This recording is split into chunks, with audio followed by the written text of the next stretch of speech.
How you doing, guys? Today, last minute or spur of the moment kind of situation here. I am heading down to Middletown, Connecticut for an item that I've been looking for. It's cheap. I don't know if it's exactly going to be a part that I can use, but let's head on down there. Let's take a look at what this guy's got for sale, and hopefully we'll be able to use it.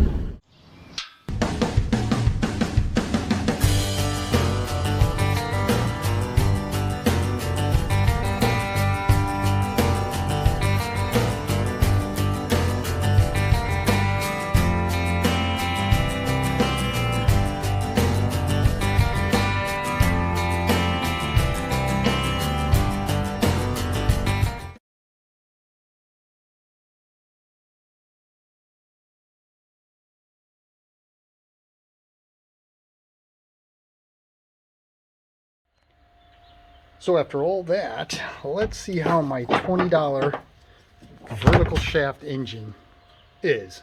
Okay, so I got the blower cover off. Everything on the top side looks okay. The threads in the little tab are good. The threads in the little tab over here are good.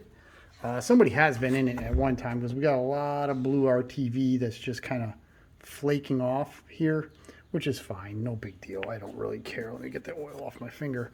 I think the big thing is, what are we gonna find in the bore, right? Because that's the whole point of this, is we're just looking for an engine or a block, oopsies, that has a good bore. And will this motor, because I don't know, I don't remember, we're kind of opening up what's his face's vault there. All right, so there it is. Okay, so let me just get this thing out of the way and let's take a look at the bore. Okay, so this bore is infinitely better than the other one. Now, it does look like there's a lot of scratches in the bore. There really isn't. There's some scuffs, probably where the piston just kind of rubbed. I mean, it's in actually really good shape. I mean, it's probably a little bit oversized just from wear and tear, but there's no measurable ridge or anything that I could feel right here at the top. So I'm super happy with that. The exhaust valve seems to be free and it doesn't flop around a lot. I haven't checked the intake yet. I did have to take the carburetor off. The intake tube was loose, which was a little bit concerning, but when I look at the threads themselves, the threads look fine. I think the bolt was just, one of the bolts was just loose from the intake tube. So that's in good shape. So I'm really stoked. I think this for 20 bucks was a pretty good score. I think I'm going to be able to take this engine and build a good engine, because I am going to have to snake some parts off of this motor. I am going to have to take this carburetor off it because I need all this linkage here. And there's a little bit of a, yeah, so like there's a couple little bit of, some weirdo springs and stuff. I need to take this setup, this carburetor setup off. I think this tank is not as nice as the one on the other tank, on the other engine. So, yeah, all right. Let me continue digging into this and let's take a look and see what else we got going on. So preliminarily, this engine has some really good bones. I can work with this one. I've started off with worse engines, let's put it that way. So I'm cautiously excited. How about that for some verbiage? The bore looks really good. It is worn, so I'll hone it real quick. I'll get a set of rings. The valves look real good. They're not floppy in the guides, but we'll do a valve job. We'll clean that all up. Even though the port has a lot of oil in it right there, it's all wet. This engine was basically sitting on the head when I went to pick it up out of this dirty ass garage, dude. It was a small engine hoarder, and this was the only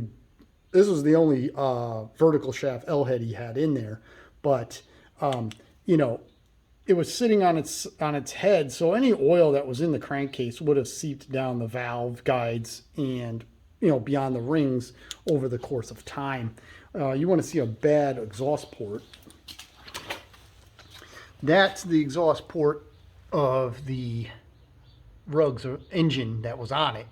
And you can tell that looks just like a gas grill, like you've been cooking hamburgers and hot dogs on that thing for God knows how long. So that comparative, the engine that I just got for 20 bucks is way nicer than this one. This gas tank has a bunch of rust in the bottom of it.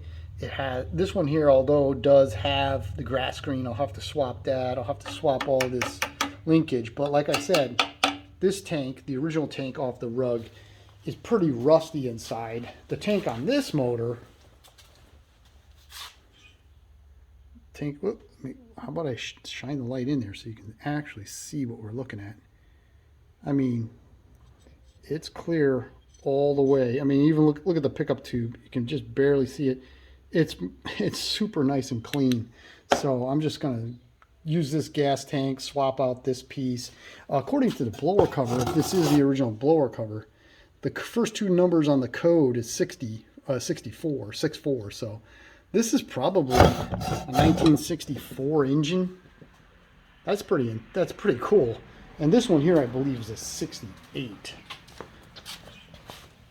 Yeah, it's a 68 right there. So this one's a 68, that one's a 64.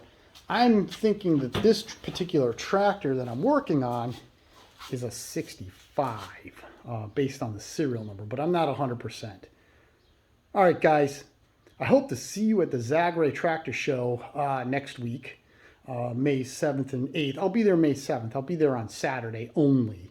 But if you see this guy, you know I'm there. I got the seat off because I'm just touching up the paint on the seat. But this thing has been running really good. I dialed the carburetor in. I fixed the throttle because the throttle was a mess. And this thing has just been running really, really good. I probably totally jinxed myself and it's probably going to blow up. But as of this morning, it's been running really good. And I'm really happy with that. The grab bag holder came out real nice. And for the Rugg Resurrection, I got this motor. I'm really excited because I didn't think this would be the most difficult part of the entire project, but finding one of these motors has been quite difficult. And as soon as my brother found this motor, and I jumped on it. I went down, picked it up for 20 bucks. I think it's a really good foundation. And unless something shows up at the Zagray Tractor Show for better, I'm thinking that is going to be the new heartbeat in the Rugg. All right, guys, thank you very much for watching. Short video or shorter video. Please like, share, and subscribe. And if you're going to be able to make it to Colchester, Connecticut next weekend, I will be at the Zagray Tractor Show at the Zagray farm. So until then, or until the next project, you guys have a nice day.